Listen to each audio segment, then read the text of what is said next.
एसएसटीपी classes में स्वागत है बच्चों। आप सभी कैसे हैं? अभी आप वर्ग दशम इकाई एक यूरोप में राष्ट्रवाद का महत्वपूर्ण प्रश्न उत्तर पढ़ रहे हैं। आज का पहला प्रश्न है, इटली जर्मनी के एकीकरण में ऑस्ट्रिया की भूमिका क्या थी? अथवा इटली तथा जर्मनी के एकीकरण में ऑस्ट्रिया की भूमिका क्या थी? ये बहुत ही इम्पोर्टेंट है 2023 के एग्जाम की दृष्टि से।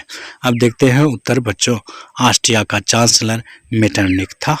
मेटरनिक युग या काल 1815 से 1848 तक था।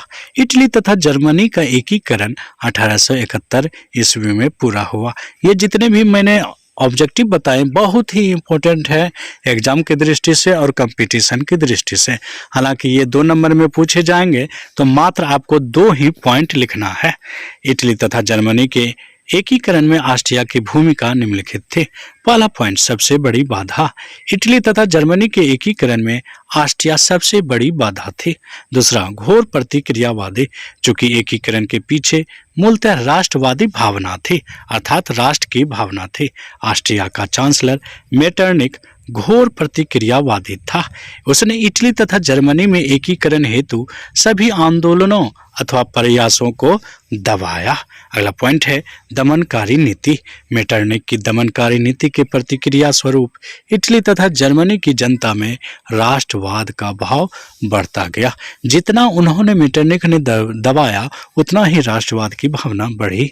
चौथा पॉइंट है, इटली तथा जर्मनी का एकीकरण।